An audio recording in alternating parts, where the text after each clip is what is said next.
กระทิงปลาลาดได้อีกเลยเด้อปลากระทิงปลาลาดใหญ่ๆเด้อปลากระทิงบักใหญ่ๆพ่อแม่พี่น้อง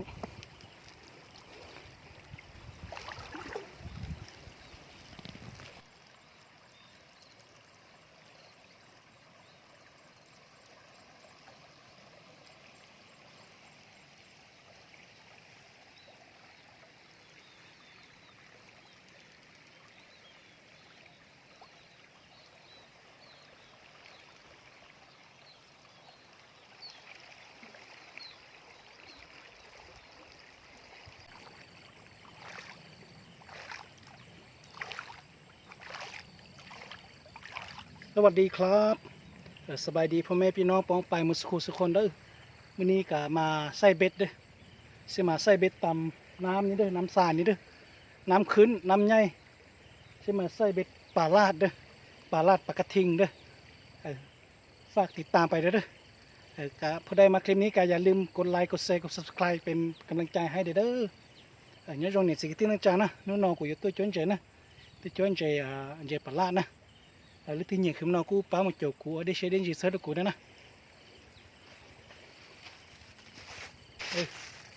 để anh em được form đây nhớ khi cả đường đây say đường đâyไปใส่ไป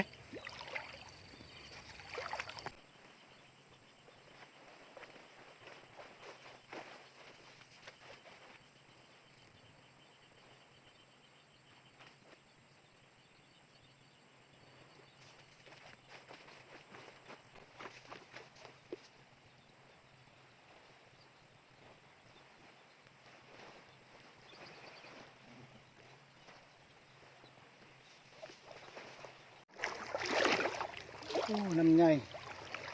น้ำขึ้นเด้อน้ำใหญ่น้ำขึ้นน้ำคุ้นๆเดี๋ยวนี้ใส่น่าจะถึกปลากระทิงเด้อใส่ตำกกไข่เด้ออันนี้เด้อกกไข่เด้อ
ใส่พริกด้วยพ่อพี่น้องกูน้ำใหญ่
มาเจอหนองอยู่นี่เด้อ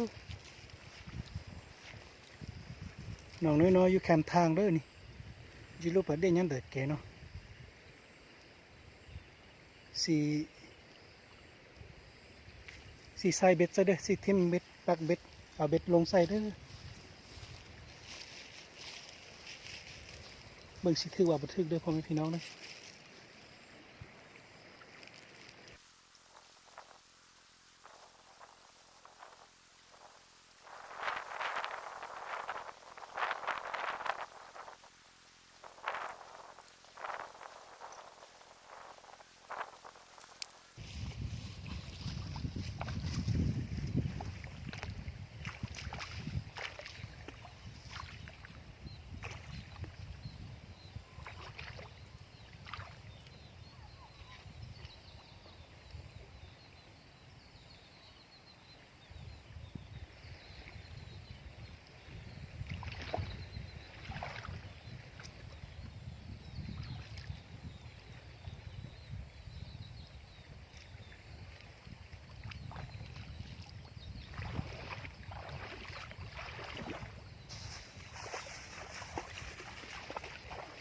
ใส่แล้วเลยเด้อตัวตานะถ้าประมาณ2-3 ชั่วโมงนี้เด้อจึงมายามเด้อจึงมายามมากูเด้อติดตามเบอร์หนึ่งเด้อเบิ่งสิได้ว่าบ่ได้เด้ออีเตไปมาตัวสวนนะตัวเยอะใช้ประมาณนะไป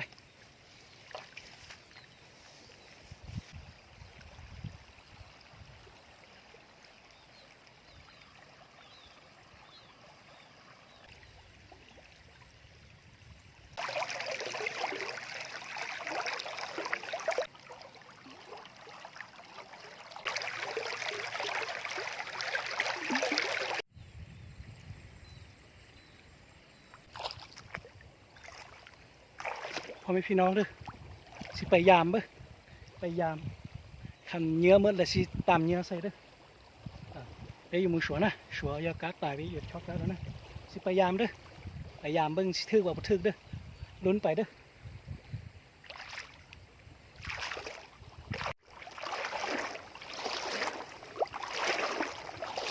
ไปยามเบิ่งเด้อลุ้นเด้อยามรอบที่1เบิ่งสิถึกว่าบ่ถึกเด้อไม่พี่น้องเด้อ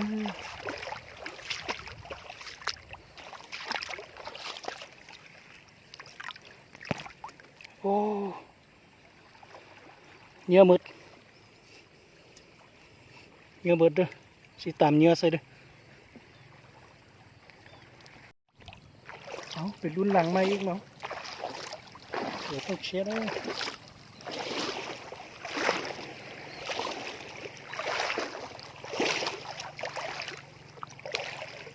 รุ่นหลังมาเบิ่งถึกบ่บ่ถึกบ่โอ้เนื้อหยัง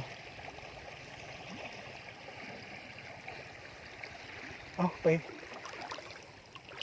ต่อไป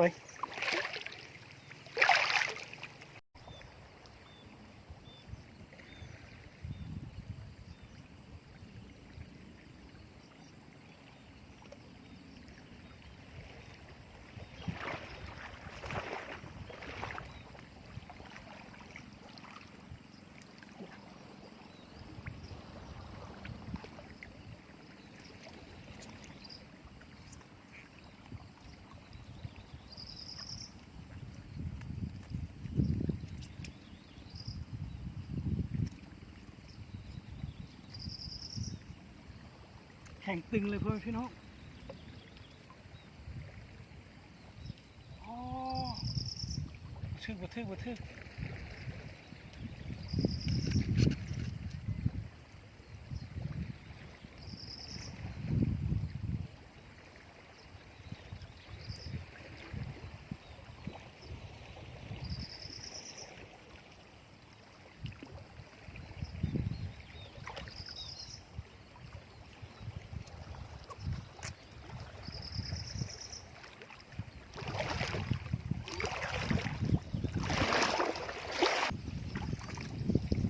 เนี่ยหมดบ่ทึก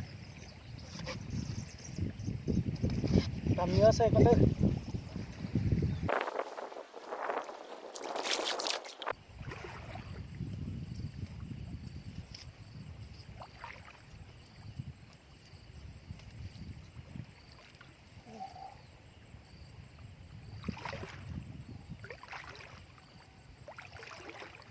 ปลาลาดพ่อแม่พี่น้องเจ็บปลาลาดนะปลากระทิงเด้อปลากระทิงตัวกระบะใหญ่ตัวน้อยๆเด้อเอาพอปิงอยู่เด้อสำนี้ก็ปิงได้แล้วปลาลาดเด้อปลากระทิงเด้อ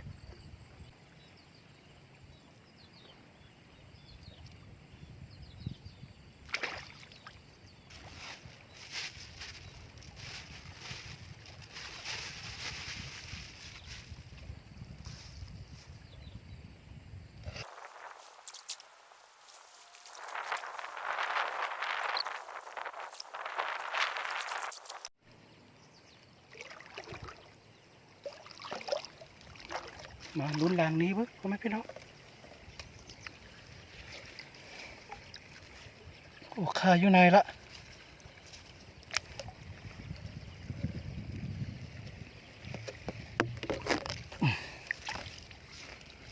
เฮ้ยปลากระทิงปลากระทิง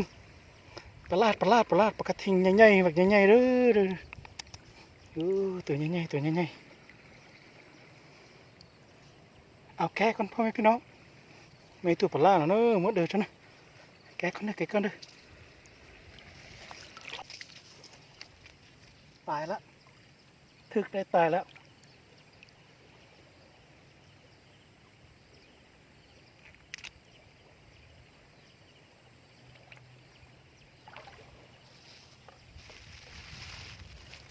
ได้2 ตัวแล้ว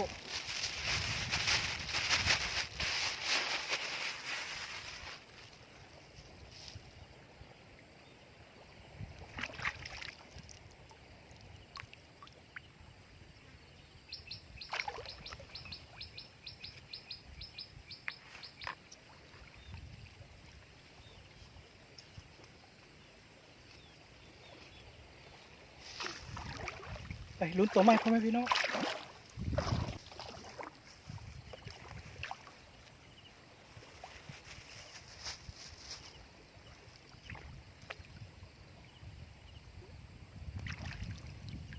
โอ้ปลากระทิงอีกลุ้นเด้อปลากระทิงน้อยเด้อปลาลาดน้อยเด้อ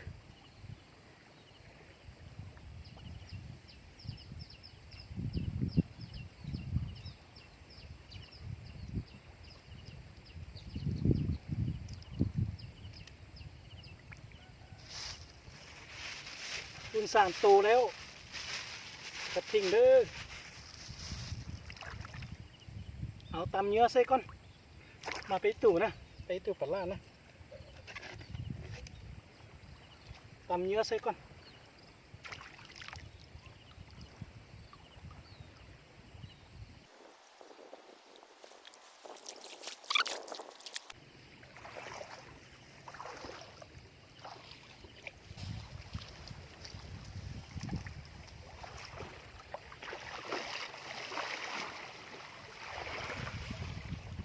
แข่งตึงเลยพ่อแม่พี่น้องดิแข่งตึงเลยแข่งเลยคาในแล้ว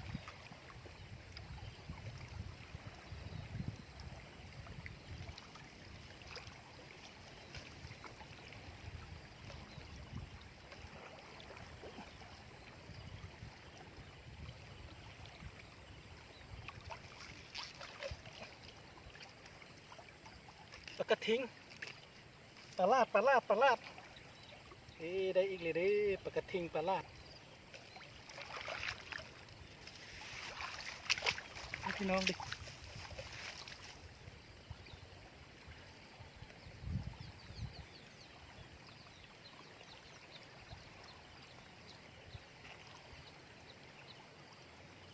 แกะออกก่อน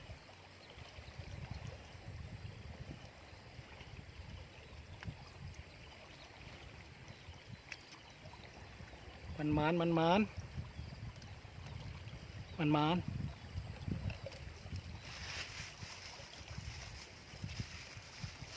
ม่ตัวปลาแล้วเด้อได้4 ตัวแล้วได้ปลาตัวนะได้4 ตัวแล้วเด้อ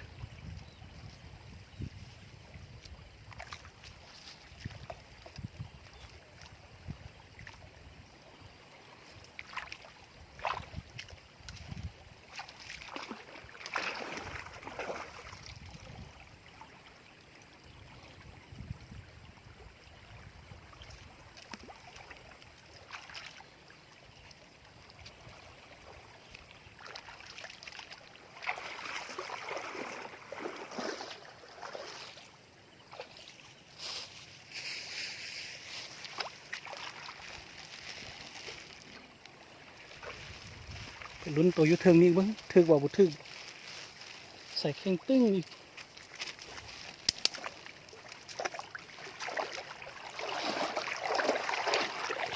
ใส่เข่งตึ้งอีกถึกว่าบ่ถึกลองไปเลยโอ้โหปลากระทิงพ่อแม่พี่น้องเอาอีกแล้วปลากระทิงอีกแล้วเด้ตัวแบบใหญ่ๆถึกดีหมานไม่ถือปลาล่าเนอะปลากระทิงปลาล่าเด้อนี่ยังมาทันตายยังดินอยู่ดีใหญ่ๆเด้อปลากระทิงแบบใหญ่ๆพ่อแม่พี่น้อง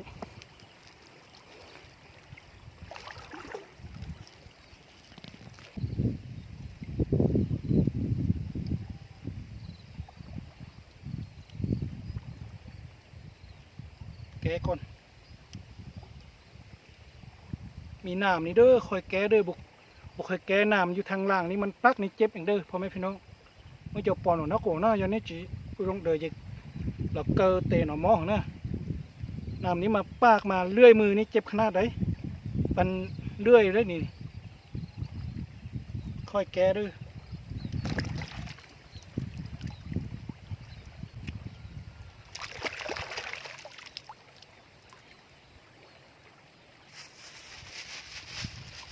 พอมานอยู่พ่อแม่พี่น้อง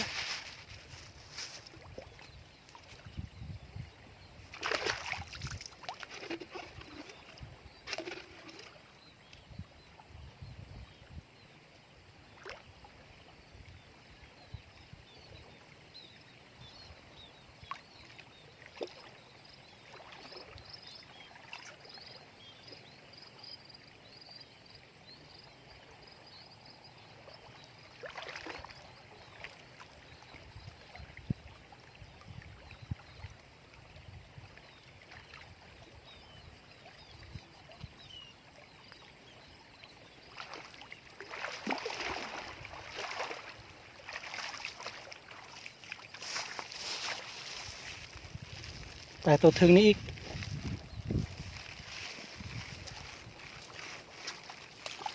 เข่งตึ้งอีกสิถือว่าบ่ถือบ่พ่อแม่พี่น้องนี่เด้อเข่งตึ้งอีกเด้อโอ้เอาอีกโอ้หมานปลากระทิงบักใหญ่ๆฮู้ฮู้ปลาลาดบันเฮานี่แล้วฮู้ฮู้หมานแกะออกกัน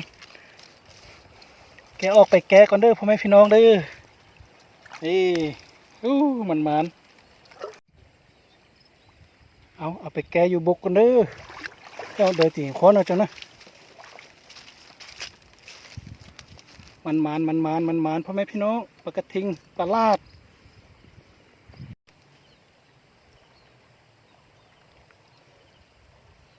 เด้อปลากระทิง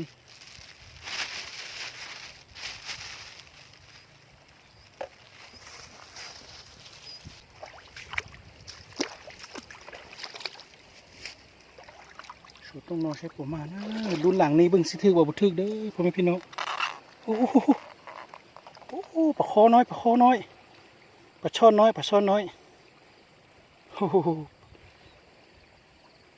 พอมานอยู่เด้อแกะก่อนพ่อแม่พี่น้อง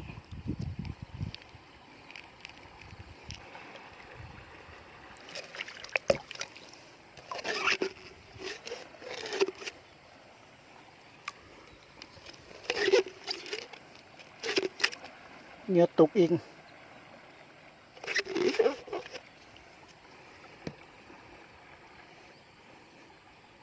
การใส่เดือนใส่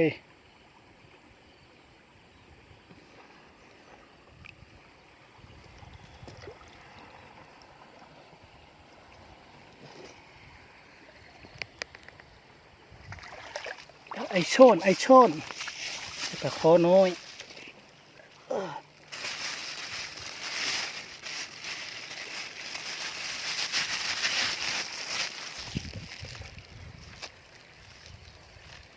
ไปลุ้นตัวไม้ไป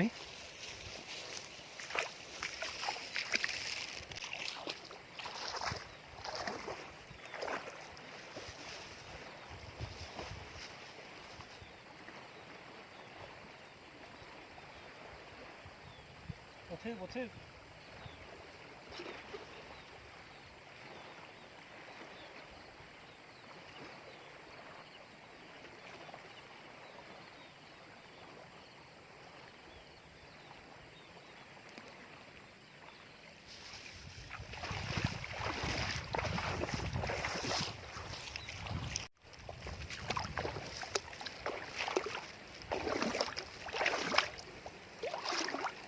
มีลุ้นอยู่บ่นี่แข็งตึงโอ้เข้าไปในคุณโอ้ปลากระทิงปลาลาดน้อยปลาลาดน้อยพอหมานอยู่เด้อ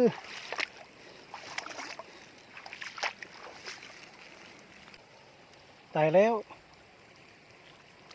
ปลาลาดนี่ตายแล้วถึกโดนแล้ว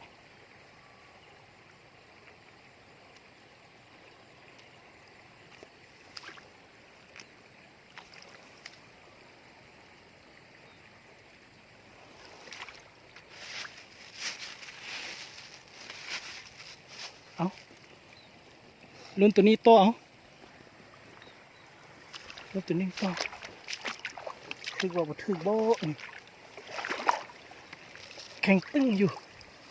โอ้ขาในละโอ้บ่ถึกเอาไปลุ้นตัวเถิง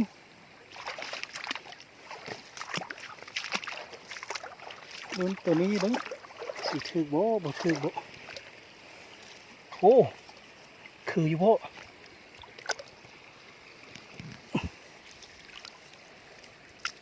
ขาในโอ้บ่ถึกเอาปลานี้เป็นหนึ่งจึงมาตำเนี่ยสักเบิ้งตัวไหมลุ้นตัวนี้เบิ้งถึกบ่ถึกบ่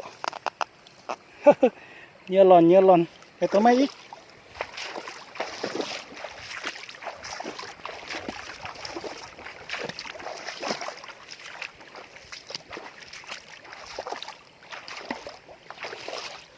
ลุ้นตัวนี้เบิ้งบ่ถึกอีก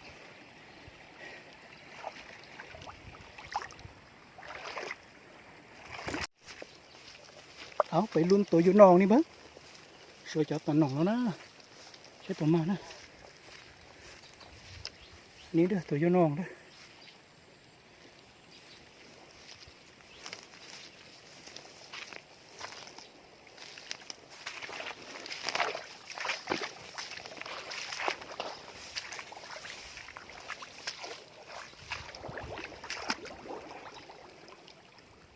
โอ้บ่ถึกปลามองเก่าอีก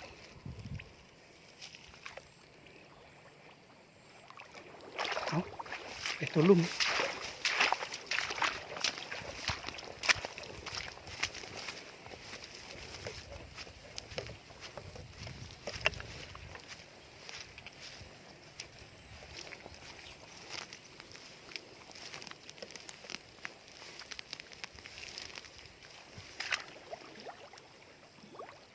โอ้ขาในแล้ว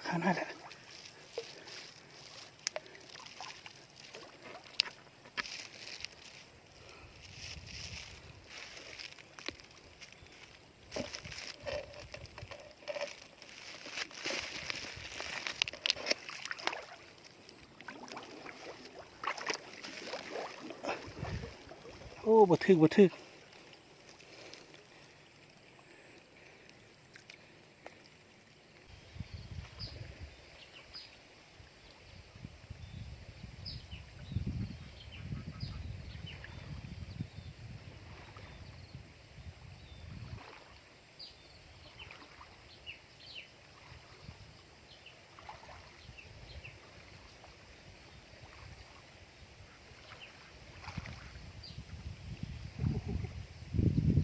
โอ้ปลาคอน้อย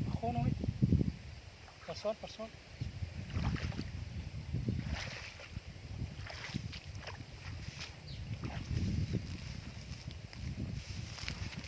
คอน้อยเด้อ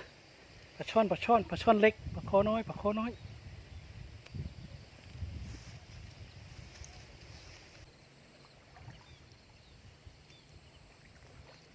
ช้อนอีก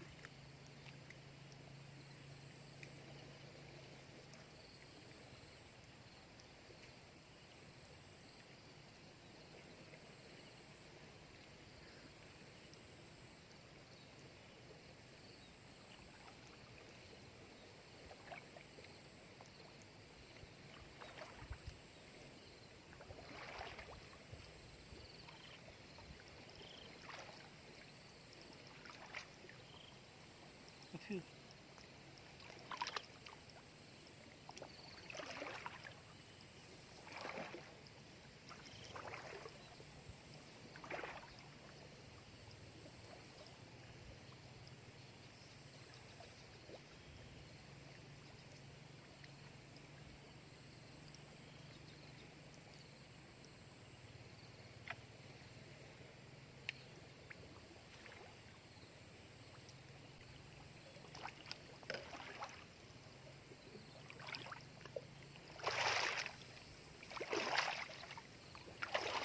ปลาช่อนปลาส้นปลาโคได้ปลาโคเฮ้ยได้2 ตัวได้2 ตัวเด้อใส่อยู่หนองนี่เด้อหนองแคมทางเด้อปลาโคน้อย2 ตัวว่ายน้ำอยู่พีเด้อ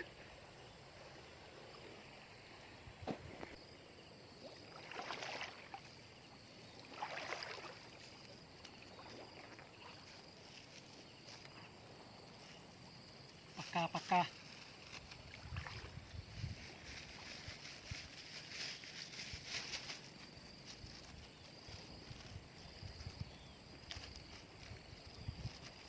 ปากกาเด้อ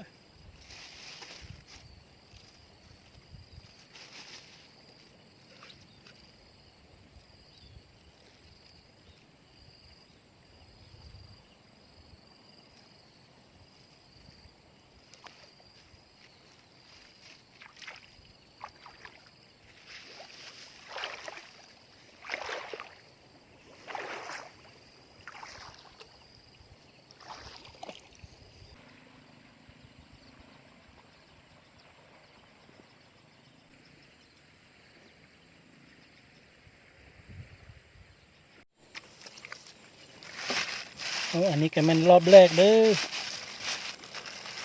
ได้ปลากระทิน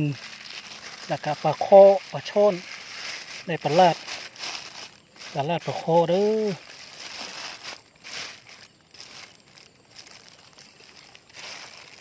รอบแรกเด้อรอบแรกได้ซ้ำนี้เด้อ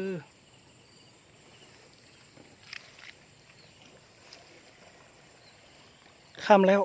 สิไปกู้เลยเด้อพ่อแม่พี่น้องสิพยายามไปกู้เลยเด้อรอบที่2ในกู้เลยเด้อ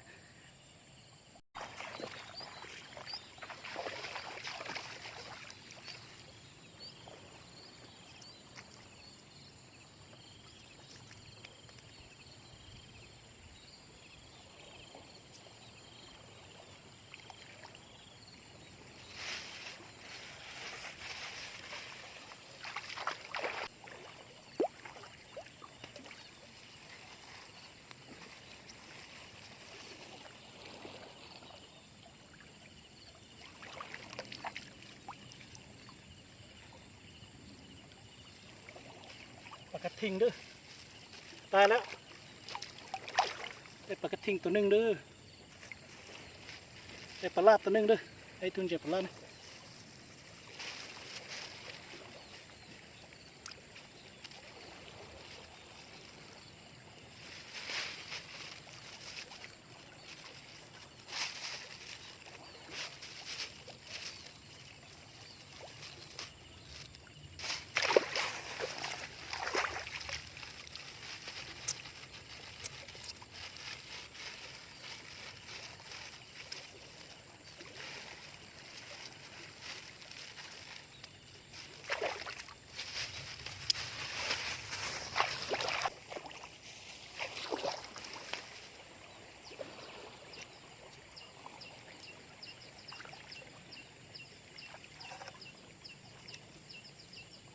ปลากระทิงปลาลาดป มันทึกโดนแล้วมันใกล้สิตายละรอบสองเด้อยามรอบสองเด้อกระทิงเด้อ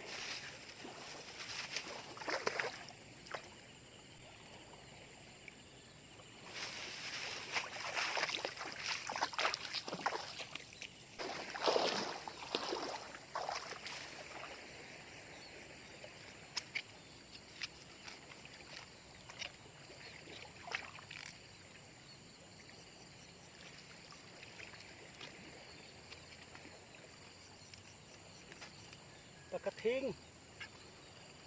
มันปลาลาดมัน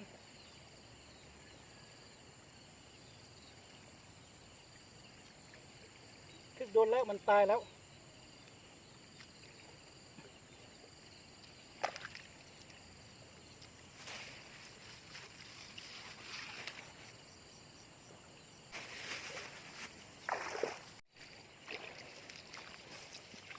ใส่เข่งตึงเลยโอ้เข่งตึงไปพุ่นเลยทึกอยู่บ่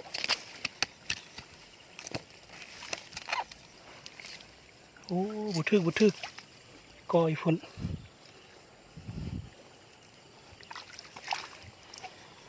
บุทึก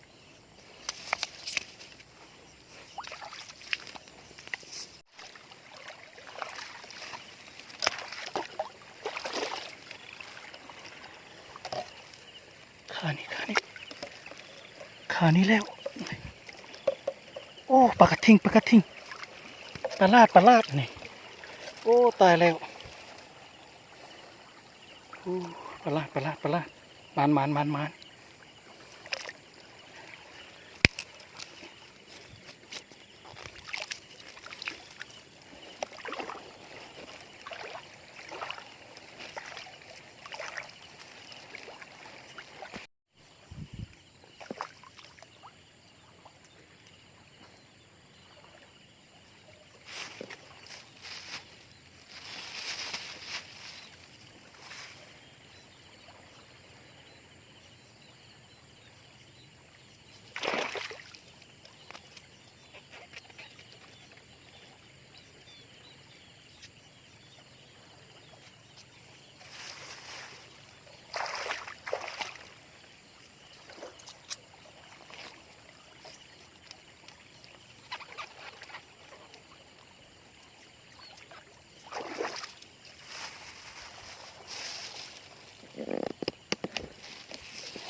โอ้ใส่เข่งตึง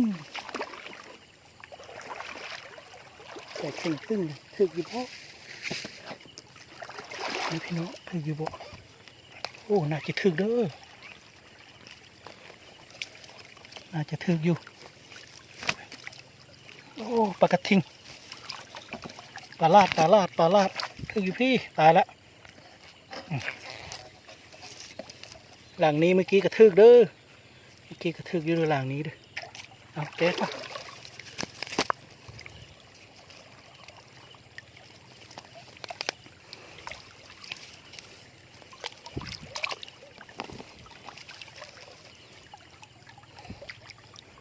าพอมาน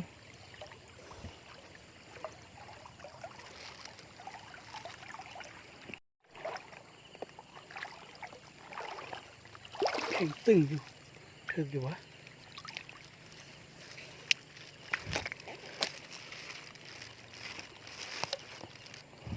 โอ้ปลาคอน้อยปลาช่อนน้อยนี่ปลาคอน้อยโอ้มันเฮ้พ่อแม่พี่น้องดิ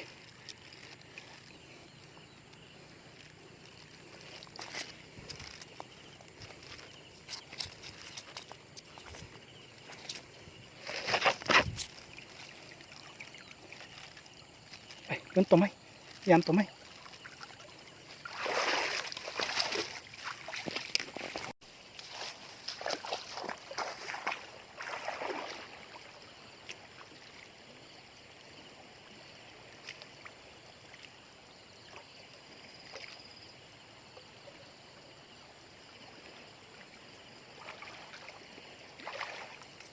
ตลาดกัดทิ้งกัดทิ้ง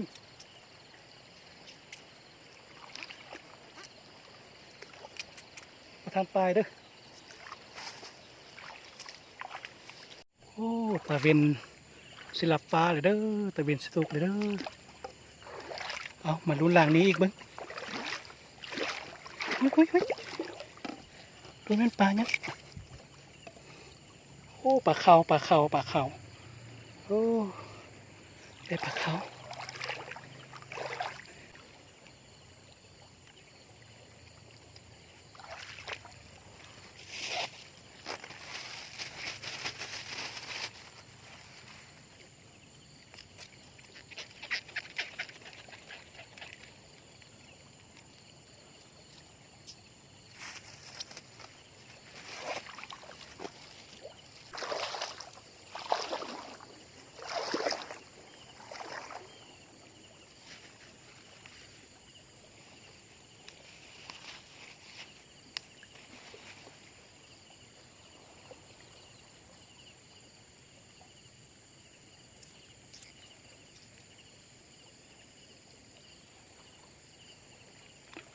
กระทิงตลาด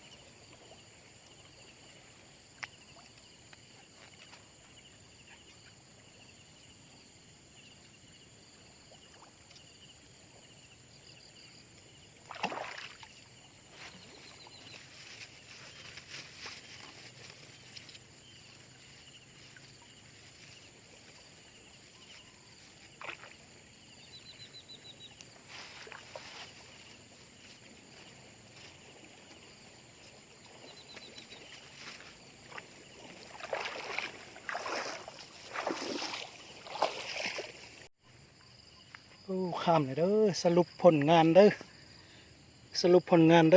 ข้ามแล้วปลากระทินเด้อปลากระทินปลาลาดได้ปลาโคนำเดได้ปลาข้าวเดได้ปลากาเดหลายหมดน้องนะไปตัวจนใจนะจนเบียดนะ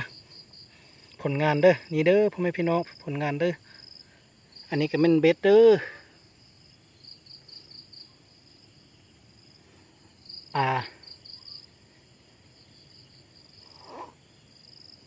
ลาเมื่อก่อนเด้อพ่อแม่พี่น้องเด้อสิเก็บปลาเก็บเบ็ดแล้วสิเมื่อก่อนเด้อแล้วก็พบกันโอกาสหน้าเด้อแล้วก็อย่าลืมไปกดไลค์กด Subscribe เป็นกำลังใจให้เด้ออย่ามุเจนะป้ามาชินจีดูนะกูป้ามุโจกูเทนะมุกดไลค์กด Subscribe ตัวกูเทนะติดตามกูเทนะโอเดเชเดนจูตัวกูเทนะ